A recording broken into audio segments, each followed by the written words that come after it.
Hello everyone, this is Priyadeep Sinha from the Global Alliance for Mass Entrepreneurship or GAME.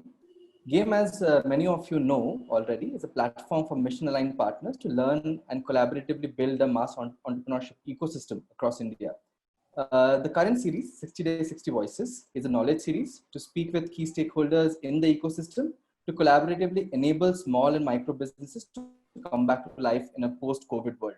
Today at 60 Days, 60 Voices, we have a very, very special guest, the Honorable Chief Minister of Meghalaya, Shri Conrad Sangma. Welcome to 60 Days, 60 Voices, sir.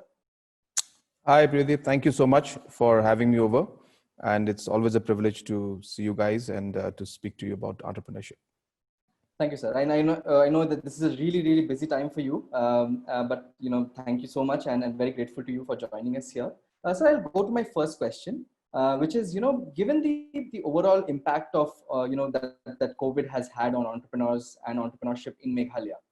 So what is your sort of summation of the overall impact, and what is being done by the government to bring these enterprises back to life? Yeah, I think, of course, there has been a economic impact in terms of the normal way we do business or the normal things that we do.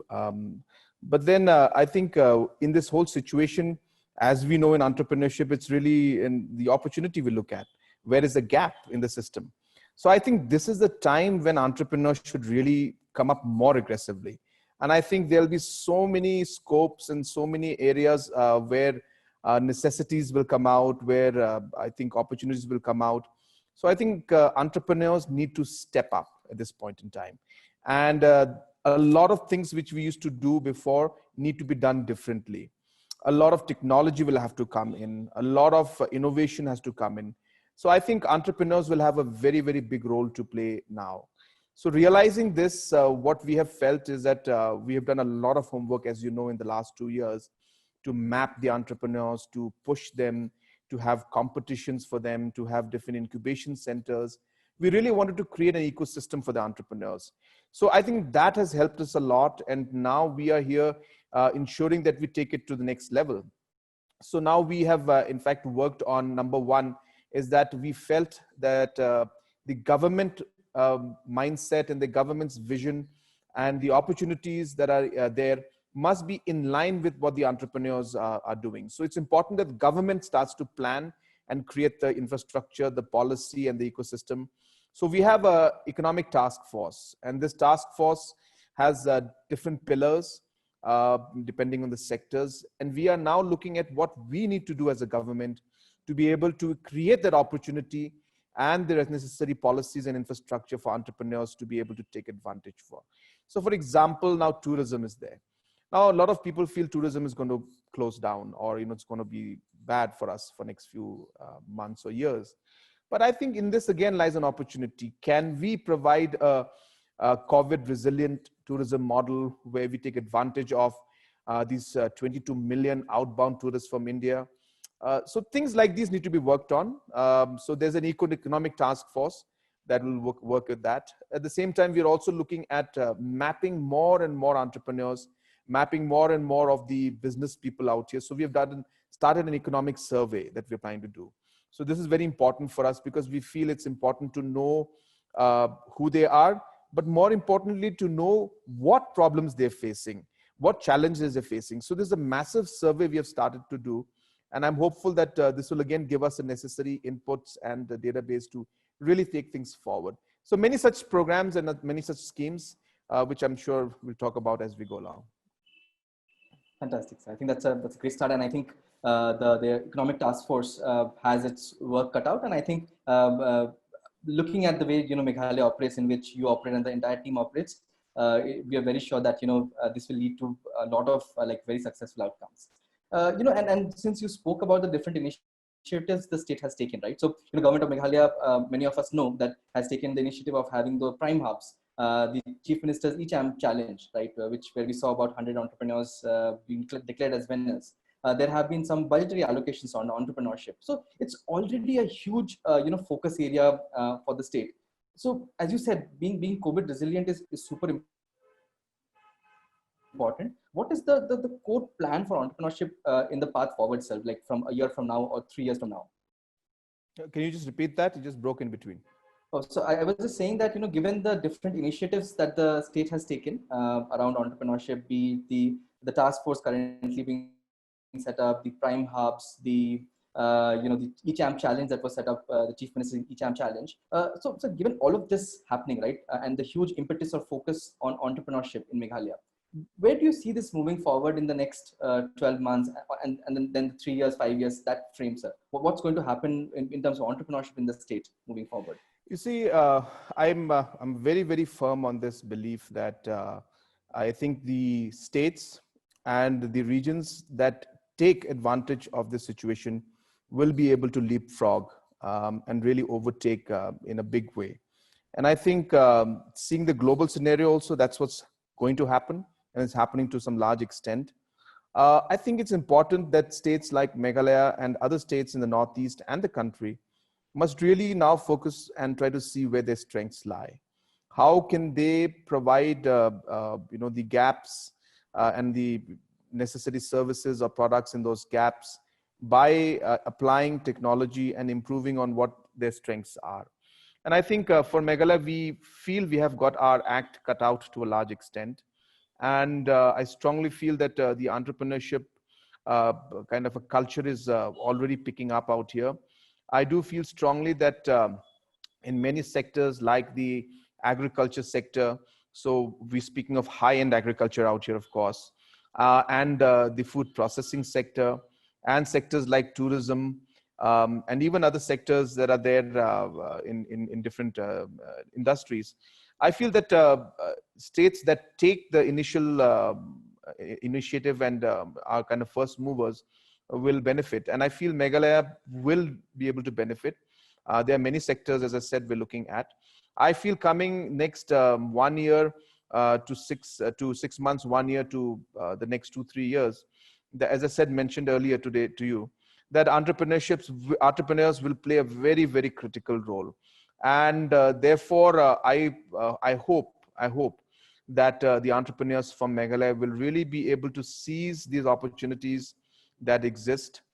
Because as I said, every kind of crisis will bring out the opportunities, and really depends on how we take advantage. And I know state governments will have an important role to play. I can assure you that my team and the government out here will do everything in its capacity to build up that ecosystem and that platform for our entrepreneurs. And if we can take advantage of it, the entrepreneurs will be the people who will define the economic growth for not just my state, but this region as a whole, and for the country as a whole. Thank you, sir. I mean, that energizes all of us. The next question, sir, is basically on, how do you envisage or see, different foundations, corporates, non-profits, other stakeholders playing a key role in working in tandem with the government of Meghalaya to further bolster entrepreneurship in the state? Yeah, I think at this point in time, we will need all stakeholders to work together. So therefore, time is of the essence.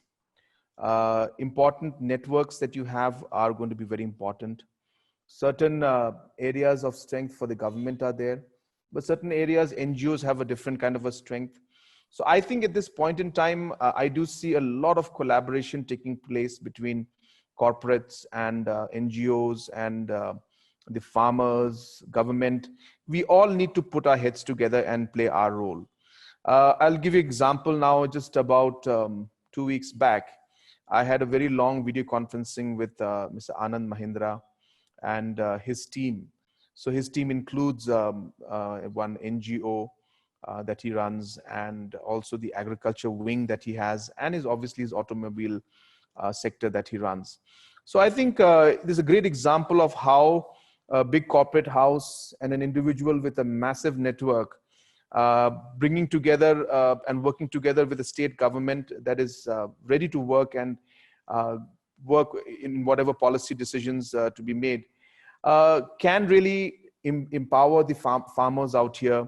The technology intervention that a company like Mahindra can do and come in and give can really allow the productivity of the farmers to go up. Just to give an example, only about 18% of our land is under irrigation, the cultivable land. So there are irrigation possibilities, and if we can actually double it or triple it in the next 2 years, we can see the productivity go up. And just simple thing like when you have to plow the land with your own hands. Now, most of the farmers today just plow the land with their bare hands and whatever manually they can do. Now that requires 10 days, 15 days to do. But if you have basic small interventions of technology, which are products made by Mahindra, we can actually cut down that 15 days into matter of hours. This shows how much productivity can go up. So I think things like these will happen. And then they also have the organizations and NGOs that have the link for the final product that needs to go out. So I think this is a big role that all can play. And as I said, it's really what is most important is to remember that we must all have our objective should be the same. I think it's important to keep the vision and the objective in mind. And each organization or each stakeholder's role should be defined clearly. And I think if the objectives and vision is set and everybody's role also has been chalked out, I think we can really work together in this. And I think during situations like these, a lot of people are ready to take that additional step forward. And I think that is really what is unique about this situation. And I feel that we should take advantage of it. Absolutely. And so now moving on to entrepreneurs, right? I mean, what would your message and advice to entrepreneurs in Meghalaya and nationally be, at this point of time? What would you like to tell them?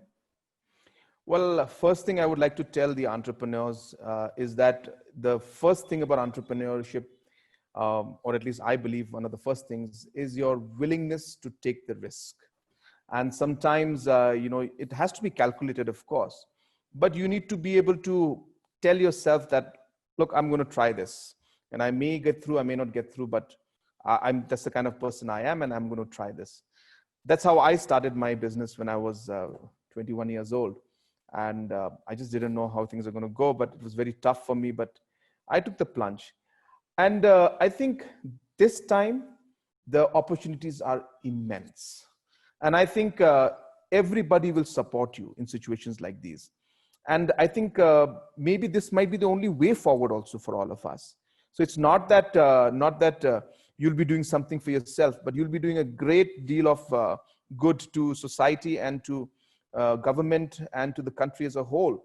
Because I feel that an opportunity is there. The innovation has to be brought in. Government of India, my state government, we are all ready to support entrepreneurs who are willing to take that risk. And I think the infrastructure system is there in place. So my message in short is that this may be the best time to take the risks that you were scared to take maybe earlier. And the opportunities are immense. And if you just put your heads together, I'm sure you'll be able to see the great opportunities that exist in the system. So I wish you all the best. And I'm sure that this is a great time for entrepreneurs. That's all I can say. Thank you so much. I think that's a wonderful message. In fact, I remember when we met you in January during the inauguration of the Prime Hub, you mentioned that you were an entrepreneur yourself once. And I think that brings me to the next question, which is to all the youth out there who are in colleges, who are studying, who are looking at entrepreneurship as a potential option. I mean, what would your message to them be? And how do you think they can take up the mantle of entrepreneurship moving forward? Yeah, again, as I said, a lot of people shy away from entrepreneurship because of risk. So I've already spoken about risk, so I don't want to repeat myself. Another thing is a lot of people also look at the option. They think that maybe a government job is something that's going to be there and maybe more stable.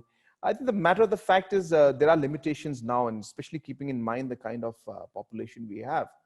So therefore, we need to think out of the box, and we need to start being innovative in our approach.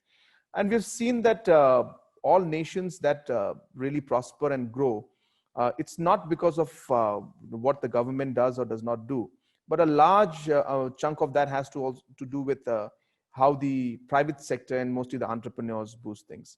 So therefore, if you're a youngster in college and you're thinking of how to move forward, I can tell you there's a great times for entrepreneurs and great opportunities exist. And no idea is, stupid, I should say. No idea is stupid. Every idea, only when you implement it and how you implement it, how you plan it is going to be important. Another aspect for you to also remember is that I know that as an entrepreneur, the biggest headache you have is funds. Where do I get funds from? And you'll go to your parents, and you'll go to your friends, and you'll go to some banks. It's not always easy. But the good point is that today in the world, the way the economy is right now, and the way the world is facing these challenges, I think the government of India's approach and the Meghalaya government's approach also will be more liberal. So you will see more opportunity to be able to raise funds. A lot of people also will see ways in which you can invest in innovative projects. And as I said, the opportunities are such that it's just shaken up. It's disrupted the system. Now it's up to you guys on how you could come in and take advantage of it. So don't think that you are young and you don't are not qualified enough or don't have the experience enough. Sometimes the best ideas come from people who are out of the system, and they realize, and you're sitting outside and you look at something and you realize there's an opportunity which people who are in the system will not realize it. So my message to all of you is, I think you should take that plunge. You should calculate well. I think if you are interested in becoming an entrepreneur and doing your own business, I think these are the best times and you should do it. Thank you so much, sir. With that, it brings me close to the questions that I had, and it's always energizing to speak to you. At GAME, we are very energized by the different initiatives that the government of Meghalaya has taken. In fact, it is really unique. If you look at the prime hubs, if you look at the different system being set up, the sort of thought in the government and the entire team itself, I think it just energizes all of us, and we really hope that Meghalaya, given its salubrious climate, the great strengths in different products it has, becomes the sort of the epitome of entrepreneurship across the country. So thank you so much for that, sir. Thank you so much for the conversation. Thank you. Thank you.